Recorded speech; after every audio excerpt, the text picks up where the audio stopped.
All right, guys, back here at Locals with another deck profile, and then we got my boy John Guilford from Team 7-star representing. and he's the 1-star ball, you see. But he's going to show off his good little surge coup. If you don't know what he does, he's going to explain it in detail and give you explanations for some of his tech choices that I haven't seen some people play. Alright, so we're here doing a deck profile with the new Surge Goku. On his front side, it's Activate Battle. Remember that. It's not just Activate Main. It's Activate Battle. Take a card, an extra card from your hand, any extra card. Put it in your drop. You can take a life. You can choose to take a life.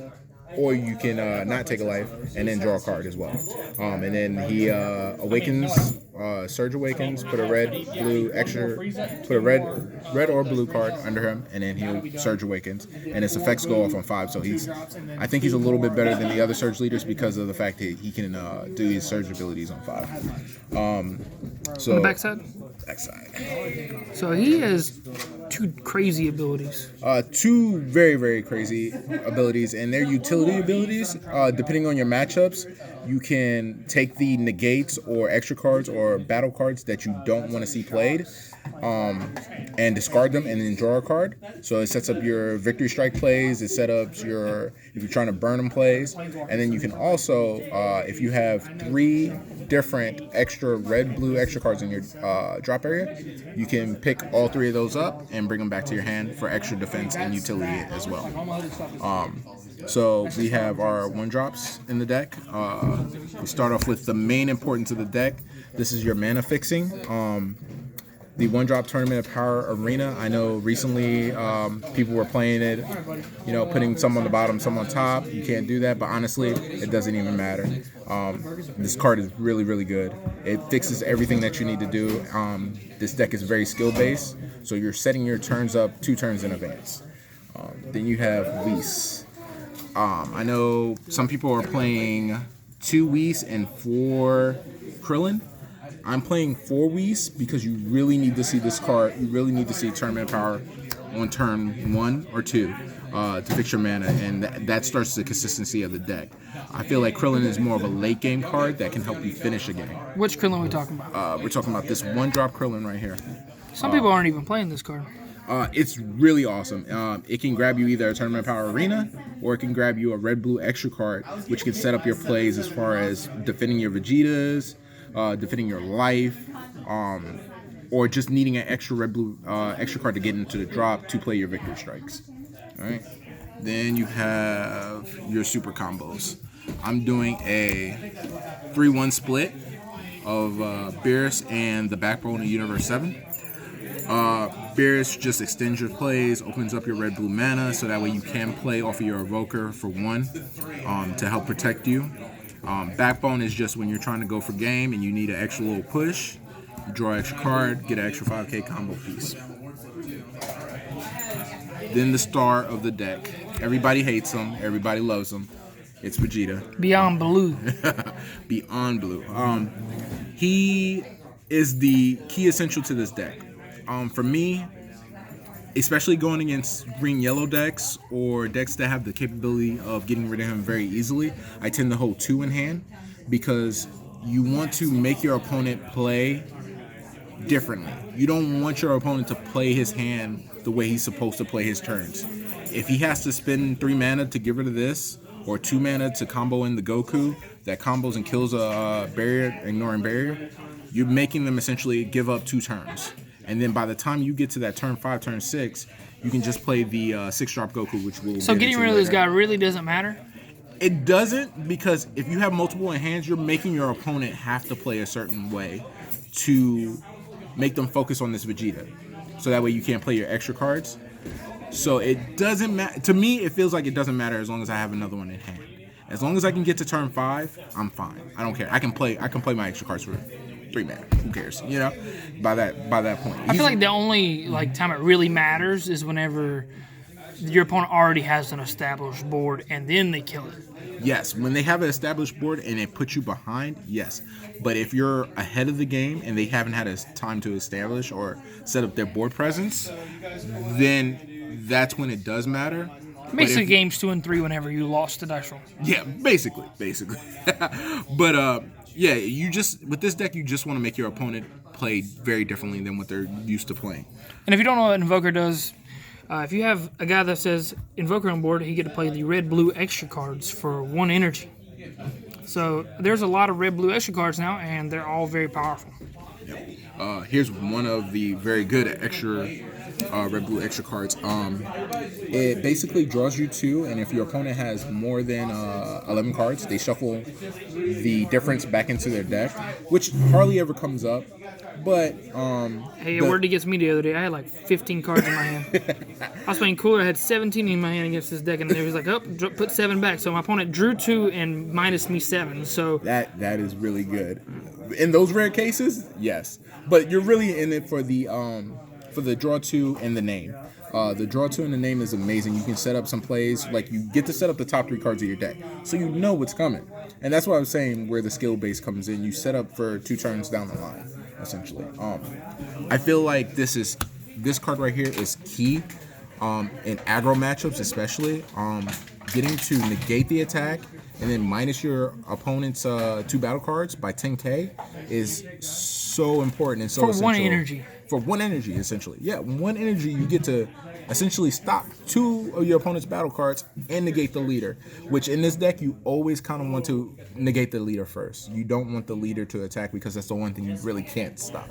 And then you have these bad boys right here. Ignoring barrier, minusing any battle card by 30k. This card is good in general. Yeah, like, it's disgusting. Even paying 3 for this card feels disgusting. I laugh whenever my opponent goes in on a battle card and he goes in for like 100k. I'm just like, all right, Emperor's Death Beam. Minus 30. Minus 30. You just wasted 5 cards to try to kill me. I waste 1. You know, it's awesome. And it kills the guy in most cases. Yeah, in most cases it kills. It even kills some cards that you can't deal with it deals with indestructible and everything. Yeah, with Royal Condemnation, which we're getting to right now. It deals with cards that Royal Condemnation can't deal with. There are some 11 and 10 drops that are just 30Ks. Or if you want more than 30K. Yeah, or if you want to spend 2, you can spend 2 Death Beams to kill a dude that's over 30K. And then you have the Royal Condemnation, which is what I was getting ready to talk about. This hits most everything. It hits most secret rares outside of Jiren, I believe. Yeah, outside of Jiren. I think Jiren's the only one that's over. I mean, not Jiren. Cell. Well, Cell costs 5. No. Well, free. His original mana. Oh, okay. His original mana, but it hits all the secret rares. It hits a lot of things. Yeah, it hits a lot of things. It doesn't hit the Migra. I think that's one of those. No, it doesn't hit the Migra. That's where Emperor Death Beam comes in. Again, with the aggro matchup, if they do have an established board, minus the whole board by 25k. So this is the card I think makes the deck like super crazy against like the weakness of the deck is that it can't combo that much. Mm-hmm. But if your opponent goes aggro on you and goes wide, trying to go with a lot of attacks, you just take quite a bit of the damage and then nuke the board, and they lost their hand, and you have a book in your hand. Yes. Last week I got aggro down to 2 life and survived and won with Victory Strike because of this card, essentially. And here is another win con in the deck right here. You have the Catastrophic Blow. You can't play this card until you have either the Invoker Goku right here, which I play at a 2 of. I feel like that's a good number because you only need to see 1 or 2 to 1, deal 2 damage because he's out with this card, or just deal 3 damage if you have 2 cards, or if you have 2. So what these cards do, this is basically pings for 1 damage, and you have to have the Goku like you said, and this thing does an extra damage for every damage they take, period. So if you attack with a Topo or your leader and you deal a damage, it's double strike. Oh yes, it is awesome. That's another way to win the game, and most of the times that's the way I go because Victory Strike it's a little unreliable sometimes. This guy is a 3-drop on turn 6. Yeah, which is so good, And he has deflect, by the way. Just letting you know.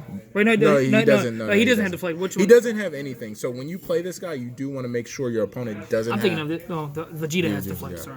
You want to make sure your opponent doesn't have poison. Yeah, poison or chomp. Well, you don't care about chomping so much, but poison essentially. So you look in their hand and you rip the poison before you play it. Another win con in the deck. I know a lot of people aren't playing this card, but this card is amazing.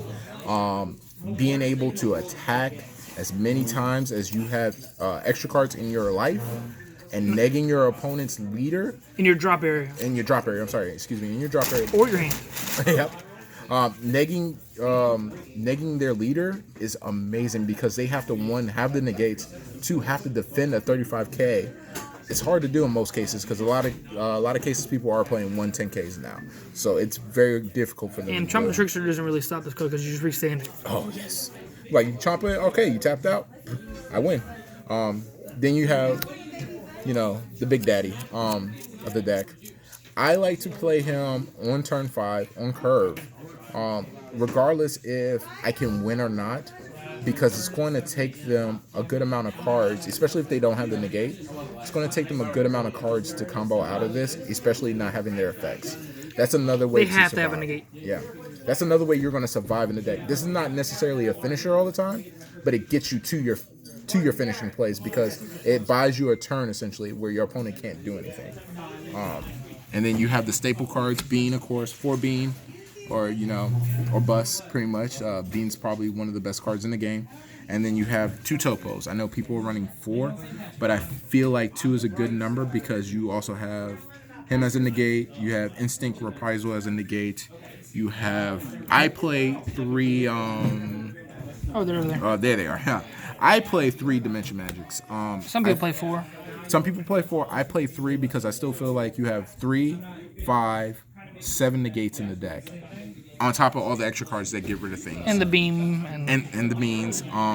So I feel like I get there and it's very hard for my opponent to actually kill me. And yeah, so this is the deck. I do have a sideboard. For certain matchups, I do play the 3rd copy of the 6 drop. In the sideboard. 2 Mafuba for the mirror matches, and for people that play, big guys that are over 8 mana, so that comes in handy. Same thing here with the UI Goku. I play 2 UI Goku. Any green yellow matchups, baby matchups, dark black Mass Saiyan comes in. We all know what it does. After image technique, again for the mirror matchup. Because I figure, you're going to see a lot of this deck. You're going to see a lot of Invoker, a lot of Victory Strike. And then I play 3 of these as an extra card to survive against aggro decks that do try to beat you down. It's like a free Blue. 15k. Easy. And then you can pitch with the leader ability if you need to, if you don't need it. That's what a lot of things. If you guys didn't notice, there's a ton of extra cards, but the leader on the front side can pitch them. Like if you have extra beams and they're clogging your hand, which rarely happens, but if you have like an extra one in your hand, you can discard it. And it's not once per turn; it's actively battle. So if your opponent attacks you like 10 times, Yeah. you can use it each time and keep getting free advantage. Yeah. It's definitely not once per turn. It is definitely activate battle. So if you're in a battle on your opponent's turn, and they're hitting you and you need to see extra cards, you can ditch a card, draw a card, just like that, and it gives you extra cards and it builds up your hand. Especially against the cell deck, you try to stay on that front side for a little bit, just so you gain advantage because they rip your hand, they rip your cards, so you need to see them. But yeah, this is my version of the deck. John, captain of Team 7 Star. Appreciate the deck profile, and we'll see you guys next time.